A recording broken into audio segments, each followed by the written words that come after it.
Babylon played around with a lot of film theories and techniques, from feminism theory, montage theory, and aspect ratio. This video is about the last one. There is a psychological element to aspect ratios when it comes to filmmaking. Do note, when I'm referring to filmmaking, I'm also referring to television. An aspect ratio of 2.39 feels cinematic, grand in scope than that of the commonly used 1.78, also known as 16:9 for television, and 1.85:1 for movies. Being dropped into a movie, knowing absolutely nothing about it, before the first words are uttered, we know the story will be grandiose in nature, merely from the feeling that these black bars create. These black bars framing this picture places this in our head on a deeply psychological level that we might not be able to vocalize. 1.33, also known as 4:3, is nostalgic in nature, calling us back to a past that we once had that we will never have again. We have lost it through time. 4:3 is the original aspect ratios. It's what was used because it was the only aspect ratio before 1932. And for younger viewers that might not know it, it was the default aspect ratio for much of the history of television. That's why if you watch an older anime, you will notice the vertical black bars.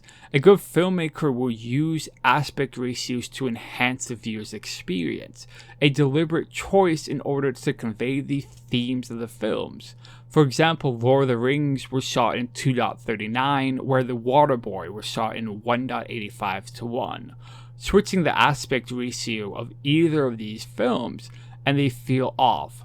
For The Waterboy, it's the wrong genre, where The Lord of the Rings, you lose part of the image in order for it to fit the new aspect ratio. Please stop zooming and stretching your images for it to fit your television. You're losing an incredible amount of the image. The common way to use aspect ratios is to set it and you're done. You don't change it. This is how the majority of films are done, but a handful of films will use different aspect ratios throughout the film in order to create feelings and emotions to the audience. I've linked a list down the comment section with a list of such films. Examples include The Grand Budapest Hotel, Scott Pilgrim vs. the World, The Dark Knight, and The Incredibles. All four of these films play around with aspect ratios for different reasons. The Grand Budapest Hotel uses the different aspect ratios to create a clear division of what time we are currently in. The Incredibles uses the 4:3 to give us a sense we're watching pre-recorded interview tapes at the beginning of the film. The Dark Knight and Scott Pilgrim vs. the World uses the changing aspect ratios to make moments feel more epic. Although they do it a little differently, The Dark Knight will switch to IMAX, where Scott Pilgrim switches to 2.39:1 for specific moments in the scene, as a way to highlight these moments. You can also use changing aspect ratios to convey the emotions of a character. 4:3 can feel claustrophobic and we can feel trapped with a character. With that brief crash course of aspect ratios done, and I do mean brief crash course, I skipped the 7 other aspect ratios that film has used throughout history. Babylon uses a changing aspect ratio for 9 out of its 12 episodes, and I'm not going to talk about all of those, mainly because it would be me rehashing the same points. Instead, I'm going to focus on mainly 2, Episode 2 and Episode 8. Before we dive into that, a brief recap of Babylon for those who forgot or never watched. It tells the story of investigator Zen's investigation into a pharmaceutical company. This investigation slowly spirals out of control to include a new nation for testing out new laws and the morality of allowing people to commit suicide, and the horror of Babylon personified, Ali Magacy, a drug dealer not in crack, heroin, or meth, but in thoughts so addicting that the user slowly goes insane until they act out these thoughts. An utter terrifying force, an unstoppable monster that a few poor mortal souls are assigned to take down, sadistic and menacing, but at the same time philosophical, performing a twisted version of the psychotic method, asking us questions that force us to question our own reality. She is my favorite female villain in recent years, and let me know down in the comment section who is your favorite female villain is. Okay, brief warning before I start, I will be spoiling up to episode 8 in the series. Babylon is a show best going in blind, but in order to effectively talk about it, I will need to provide context, which are major spoiler points in the episodes. The second episode has 3 timelines within the episode. The A-plot consisting of lead prosecutor Zen investigating the use of prostitution in order to gain votes in the upcoming election. The B-plot is an interrogation between Zen, a coworker of his, and a girl named Emiko, who happens to be Ali Magasi in disguise. The third timeline deals with a flashback of Emiko seducing the men for their votes. Each of these 3 timelines, much like the Grand Budapest Hotel, each have their own aspect ratio. The A-plot is shot in about 16:9, the interview is 2.39, and finally the flashback is done in about 4:3.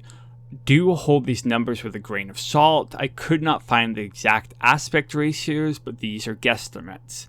The simple answer for why the show uses these 3 different aspect ratios is to create a clear division of the different times that these events are taking place in. But I don't think that's the only reason. We can, based off of contextual clues, devise where each of these events are taking place. The interview part of this episode is so fundamentally important to this series. It's the inception point of 3 major parts of this series. 1, the first introduction of Ali Magasi, followed by the question that will ultimately create the series' undoing, what is good and what is evil, and the last part of the interview introduces us to is Ali's obsession with Zen due to his name meaning just and good. As I said, it's the B-plot of the episode and mostly dialogue. It can feel a bit dull at times, but with the use of the aspect ratio, we are drawn into this interview and pay more attention to said part of the episode. It creates weight to the scene before we understand the impact that it will have, merely from it being done in 2.39. It also uses the extra width that the 2.39 aspect ratio provides to create a feeling of isolation. Notice the negative space surrounding Ali Magasi. It feels lonesome in a way she feels weak compared to the investigators because of this. As this interview progresses, we are introduced to the third timeline, the flashback dealing with Emiko seducing a group of older men for their votes. This is done in a 4:3 aspect ratio, and complementing this is a VHS filter applied to it. It feels old and nostalgic in a way, but also deeply personal. The black bars around the scene acts like a prison, forcing her to divulge an intimate part of her life. One that we would keep up in a box for only a few to peek inside. Well, that's until she pours the sake. The sake runs down one scene and onto the other scene.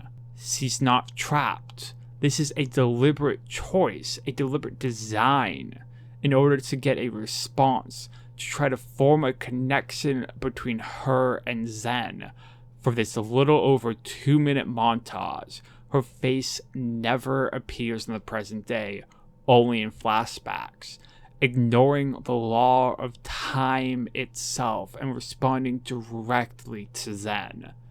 This act of seduction, a moment of weakness for most, is her domain, where she feels the most comfortable and the most powerful.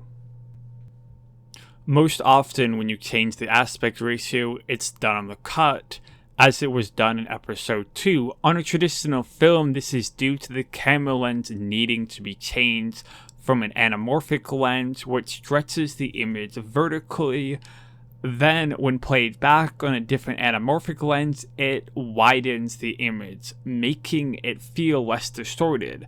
I'm very much simplifying this, but another option is to slowly change the aspect ratio in the scene, where the changing of the aspect ratio becomes a metaphor for something else.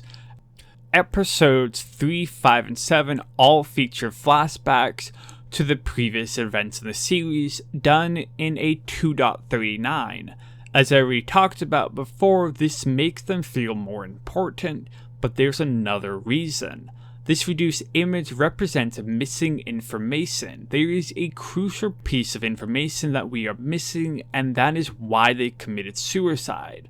This is also done in episode 2, but the missing information is who Emiko really is. In episode 8, as Zen is playing out how 8 random people could be convinced to jump off a skyscraper with no point that any of them intersected at, he comes to the realization that all Ali has to do is whisper in their ears for the thought drug to take place. As he realizes this, the aspect ratio begins to change until it's 16:9. Representing he now has the full image of the events that conspired. The missing information of the image is filled in, and we are left with the full picture. Babylon uses a different aspect ratio one more time during episode 10, but I decided to omit that from this essay, mainly because I like to pretend the series got cancelled after episode 8, and also I just wanted to hear your own opinions of the use of aspect ratio for the president's flashback scene. I'm the Forgotten Critic, and if you like the content I make, don't forget to like, subscribe, and comment. I have to go call my fiance because he forgot me at the train station. I'm the Forgotten Critic, and once again, I have been forgotten.